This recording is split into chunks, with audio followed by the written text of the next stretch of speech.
నువ్వు ఎప్పుడైనా అసలు నేను ఎందుకు పుట్టాను, నా పర్పస్ ఆఫ్ లైఫ్ ఏంటి, అసలు నేను ఎందుకు ఇక్కడ ఉన్నాను అని ఎప్పుడైనా ఇలా ఆలోచించావా? లైఫ్లో ఒక్కసారి ఆలోచించే ఉంటాం. బాసు అమ్మ తోడు ఇందాక అనుకుంటూ ఉన్నా, ఈ చదువులేంది, ఈ ఉద్యోగాలేంది, ఈ అప్పులేంది, అసలు ఎందుకు పుట్టాను రా బాబు అని. అయితే ఈ వీడియో నీకే.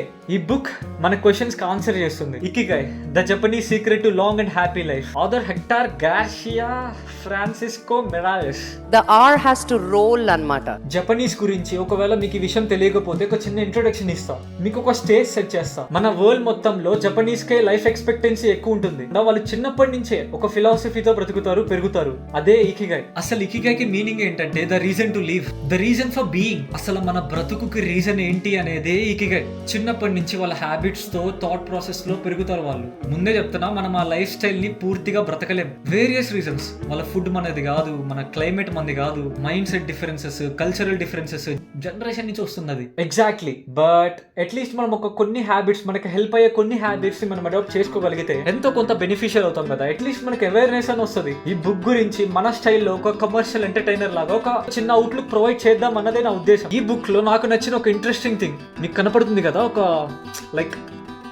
4 కీ ఎలిమెంట్స్ కి ఇంటర్సెక్షన్ లాగా. అంటే ఏం లేదు, మనం చేసే ప్రతి పని ఈ 4 కీ ఎలిమెంట్స్ కి ఇంటర్సెక్షన్ అవ్వాలి. ఆ 4 థింగ్స్ ఏంటంటే, first the what you love, నువ్వు ప్రేమించే అండ్ బాగా ఇష్టమైన పని ఏంటి. Second the what you are good at, నీకు బాగా తెలిసిన పని ఏంటి. మూడోది వాట్ ద వరల్డ్ నీడ్స్, మనం ఒక పని చేస్తున్నామంటే ఆ చేసే పని సొసైటీకి, ప్రపంచానికి ఎంతో కొంత ఏదో ఒక మూలన చిన్న వాల్యూ అయినా ప్రొవైడ్ చేసేది అయి ఉండాలి. అండ్ నాలుగోది what you can be paid for, మనం ఒక పని చేస్తున్నామంటే నీకు దాని నుండి ఎంతో కొంత మనీ రావాలి, మన పొట్ట కూడి కోసం. వాళ్ళు ఏం నమ్ముతారంటే ఒకరి లైఫ్ ఫుల్ఫిల్ గా ఉండాలంటే ఈ 4 విషయాలు వాళ్ళ పనుల్లో, వాళ్ళు చేసే ప్రతి పనుల్లో ఉండేలా చూసుకుంటారు. ఈ పైన 4 థింగ్స్ కి ఇంటర్సెక్షన్ లో వచ్చేవి రిజల్ట్ గా ఫస్ట్ ది ప్యాషన్. అంటే మనకి ప్యాషన్ ఉండాలి. ప్యాషన్ అంటే what you love and what you good at, అంటే నీకు బాగా ఇష్టమైన పని అండ్ ఆ పని నీకు తెలిసింది అయి ఉండాలి, నీకు బాగా వచ్చింది అయి ఉండాలి. దాన్ని ప్యాషన్ అంటారు. అండ్ ప్రతి ఒక్కరికి ఒక ప్యాషన్ ఉండాలి అన్నట్లు. ఈ ప్యాషన్, దీని నుండి మనకు పైసలు రాకపోవచ్చు, కానీ ఒక పని చేస్తున్నాం రా అని ఎంతూసియాజం ఉంటుంది. ఎగ్జాంపుల్ గా కొంతమంది ఆర్ట్ తో, కొంతమంది పెయింటింగ్స్ తో, డ్రాయింగ్స్ తో వాళ్ళ ఎంతూసియాజం ఎక్స్ప్రెస్ చేస్తారు ఏదో ఒక విధంగా. నువ్వు నన్ను చూసుకుంటే కాంటెంట్ క్రియేట్ చేసి వీడియోస్ రూపంలో నేను కొంచెం ఎంతూసియాజంగా ఎక్స్ప్రెస్ అవుతాను. ఒకరికి ఉన్న స్కిల్ ఒకరికి ఉండాలని లేదు, కానీ నువ్వు ఒక్కసారి ఆలోచించు, నీకు ఎంతూసియాజం ఇచ్చే పని ఏంటి. ఇది నా ప్యాషన్, నేను ఇది చేయాలనుకుంటున్నా, ఇర్రెస్పెక్టివ్ ఆఫ్ మనీ. నాకు మనీ వచ్చినా రాకపోయినా నేను ఈ పని చేయాలనుకుంటున్నా అనేది నోట్ చేసుకోండి. Second the mission. మనకి ఒక మిషన్ ఉండాలి.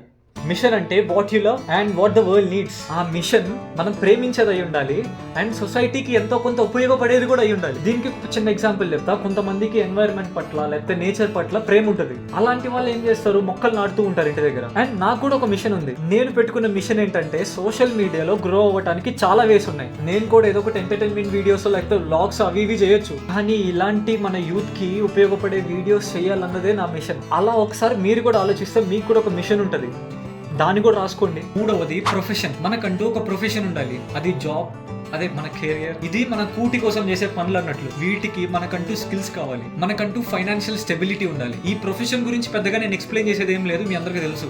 అండ్ నాలుగోది లాస్ట్ వన్ వచ్చేసరికి వొకేషన్. టు బి హానెస్ట్, ఈ వర్డ్ కి నాకు మీనింగ్ ముందు తెలియదు. వొకేషన్ అంటే what the world needs and at the same time what you can be paid for. Vacation అంటే ఏం లేదు, ఒక పని. ఆ పని చేస్తున్నామంటే సొసైటీకి ఏదో ఒక మీనింగ్ఫుల్ ఇంపాక్ట్ ఉండాలి అండ్ దాంతో మనకి మనీ కూడా జనరేట్ అవ్వాలి. అంటే కొత్త సేవల్లా కాదనమాట, మనకు కూడా ఏదో ఒక మనీ జనరేట్ అవ్వాలి దీని నుంచి. వీటికి ఎగ్జాంపుల్ మనం చేసే అన్ని జాబ్స్, మనం డైలీ చూస్తున్న చాలా పనులు. నా దృష్టిలో ప్రపంచానికి ఏదో ఒక సర్వీస్ చేస్తున్నదే ఒక జాబ్. ఒకరికి ఒక జాబ్ క్రియేట్ అవుతుందంటే ఆ జాబ్ వేరే వారు ఎవరికో సర్వీస్ ప్రొవైడ్ అవుతున్నట్లే. ఇప్పుడు మనకి హెల్త్ బాగోదు, లైక్ మనకి ఉంటే ఒక మెడికల్ రిసోర్సెస్ కావాలి, దానికి ఫార్మసీ ఉంది, అంబులెన్స్ డ్రైవర్లు ఉన్నారు, మెడికల్ ఫీల్డ్ లో ఉండే వర్క్ చేసే డాక్టర్స్ ఉన్నారు. మనం డైలీ ట్రావెలింగ్ చేయాలి, మన బస్సులు నడిపే వాళ్ళు, ట్రైన్లు నడిపే వాళ్ళు, వీళ్ళందరూ చేస్తుంది కూడా ఏదో ఒక సర్వీసే. మనకి చదువు చెప్పే టీచర్స్, కంటెంట్ క్రియేట్ చేసే, ఎంటర్టైన్మెంట్ ని ప్రొవైడ్ చేసే కాంటెంట్ క్రియేటర్స్, పోలీస్ ఆఫీసర్లు, మార్నింగ్ వచ్చి చెత్త క్లీన్ చేసే రెస్పెక్టెడ్ వర్కర్స్, ఐటీ జాబ్ చేస్తూ టెక్నాలజీని ముందుకు తీసుకెళ్లే ప్రతి ఒక్క ఐటీ ఎంప్లాయీస్, అందరం మనకంటూ దీని మీద ఒక పూర్తి ప్యాషన్ ఉండకపోవచ్చు,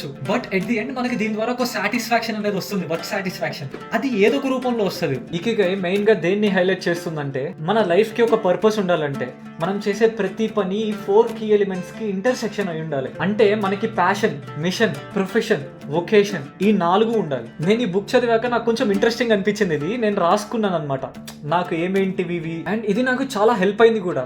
మీరు కూడా ఒకసారి ట్రై చేయండి. I promise you will thank me later. ఈ బుక్ లో ఒక చాప్టర్ ఉంటది, first chapter, the art of staying young while growing old. ఈ చాప్టర్ లో డిస్కవరింగ్ యువర్ ఇకిగై అని ఒక టాపిక్ ఉంటది. అందులో ఏముంటుందంటే finding your ikigai, discovering your ikigai is the most important thing. అంటే ఏదో పుట్టాం, ఏదో బతుకుతున్నాం, ఏదో రోజు పోతాం, ఇలా కాకుండా అసలు మనం ఎందుకు బ్రతుకున్నాం, మన పర్పస్ ఏంటి, రీజన్ ఏంటి అనే తెలుసుకోవటమే మన మెయిన్ క్రూషియల్ థింగ్. క్లియర్ గా సింపుల్ గా చెప్పాలంటే మన లైఫ్ పర్పస్, రీజన్ పెద్ద పెద్ద గోల్స్, పెద్ద పెద్ద డ్రీమ్స్ కాదంట. చిన్న చిన్న గోల్స్, మైన్యూట్ థింగ్స్, మనం చేయగలిగేవి మాత్రమే. And this Japanese life style is famous for minimal things, minimalistic life style. నాకు కొన్ని ఇయర్స్ గా ఒక డ్రీమ్ ఉండిపోయింది, లైక్ క్యాంపింగ్ చేయాలని చెప్పి, ట్రావెలింగ్, స్పోర్ట్స్ ఆడాలి, ఏదన్నా వాకింగ్ చేయడం, ఎవరైనా దారిలో కనపడ్డారు వాళ్ళకి ఏదైనా చిన్న హెల్ప్ చేయడం, హెల్దీ ఫుడ్ తినడం, మన బాడీ మీద కేర్ తీసుకోవడం, మన స్కిల్స్ ని షార్పన్ చేసుకోవడం, చిన్న చిన్నవే. నిజంగా మనం ఒక పాయింట్ ఆఫ్ టైమ్ లో మనం ఏదో పెద్ద పెద్ద గోల్స్ పెట్టేసుకుని చిన్న చిన్న పనులను నెగ్లెక్ట్ చేస్తున్నాం. ఫర్ ఎగ్జాంపుల్, చిన్నప్పుడు మనం ఏమి జిమ్లు చేసి లైక్ ఎక్సర్సైజ్లు, హెల్త్ లని పెద్ద ఏం లేమే. ఖాళీ లేకుండా ఖాళీ టైం దొరికినప్పుడల్లా గేమ్స్ ఆడుకుంటూ ఉండేవాళ్ళం కదా. మనం హ్యాపీగా ఫ్రెండ్స్ తో టైం స్పెండ్ చేస్తూ ఆడుకుంటుండే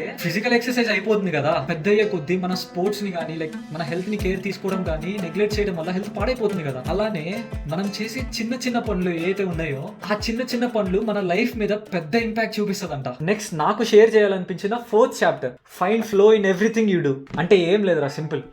మనం ఏ పని చేస్తున్నా ఒక ఫ్లో డిజైన్ చేసుకోవడం. మనం ఒక పని చేస్తున్నామంటే అది ర్యాండమ్ గా ఏదో చేసేయకుండా ఒక ఫ్లో డిజైన్ చేసుకోవడం అనేది చాలా ఇంపార్టెంట్. అండ్ ఈ చాప్టర్ లో నాకు డిస్కస్ చేయాలనిపించిన ఒక టాపిక్ ఉంది, మల్టీ టాస్కింగ్. దీని మీద చాలా మందికి డిఫరెంట్ కైండ్స్ ఆఫ్ పర్స్పెక్టివ్ ఉంటుంది. లైక్ ఒక వర్గానికి ఒక డిబేట్ అప్పుడు నడుస్తూనే ఉంటుంది, లైక్ సింగిల్ టాస్కింగ్ గ్రేటా, మల్టీ టాస్కింగ్ గ్రేటా అన్నట్టు. కొంతమంది మల్టీ టాస్కింగ్ చేయడం బెనిఫిట్ అంటారు, ఎక్కువ పనులు అవుతాయని అండ్ మనకి స్ట్రెంత్ ఉన్నట్లని. కొంతమంది సింగిల్ టాస్క్ మీద ఫోకస్ చేయాలి అంటారు, ఎందుకంటే పెద్ద స్ట్రెస్ అవ్వమని. అండ్ ఈ ఇకిగై ఏం చెప్తుందంటే less multi tasking is equal to more focus. To be honest, నేను నిజం చెప్పాలంటే మల్టీ టాస్కింగ్ ఎక్కువ ప్రిఫరెన్స్ ఇస్తాను.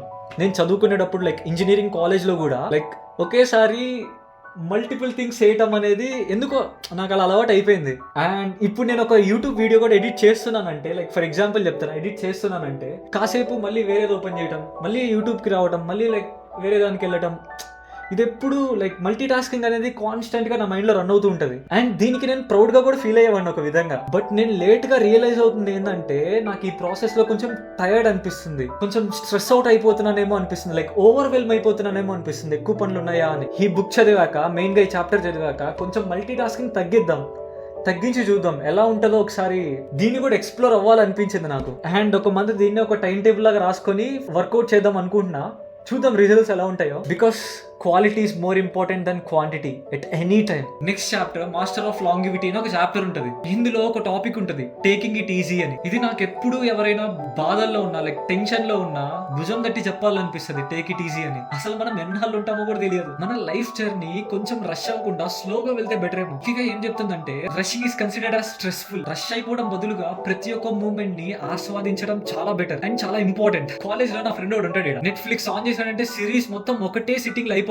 24 hours అవని 30 hours అవని నిద్ర మానుకొని మరి. అరే మావా, నెట్ఫ్లిక్స్ ఎక్కడికి పరిగెత్తదో, ఎక్కడికి పారిపోదో అక్కడే ఉంటది. కొంచెం ప్రశాంతంగా చిన్నగా మనకున్న పర్సనల్ వర్క్స్ ని చేసుకుంటూ, ఫ్రెండ్స్ ని, ఫ్యామిలీని పట్టించుకుంటూ రిలాక్స్ గా చూసుకుందాం. మనం ఏం చేస్తున్నా, సక్సెస్ అవుతున్నా, ఫెయిల్ అవుతున్నా, హక్కు నామ టాటా అనుకొని చేసుకోవడం బెటర్. ఇవి నాకు ఈ బుక్ లో డిస్కస్ చేయాలనిపించిన కొన్ని విషయాలు మాత్రమే నేను డిస్కస్ చేశాను. ఈ వీడియో మీకు నచ్చిందని కింద కామెంట్స్ లో నాకు చెప్పగలిగితే, ఎందుకంటే మీరు అబ్జర్వ్ చేస్తే తెలుగులో ఇలా బుక్స్ గురించి చెప్పేవాళ్ళు, ఇలా బుక్స్ గురించి ఓవర్ వ్యూ ఇచ్చేవాళ్ళు, లైక్ బుక్స్ గురించి ఎక్స్ప్లెయిన్ చేసేవాళ్ళు నేనైతే ఎవరిని చూడలేదు తెలుగులో.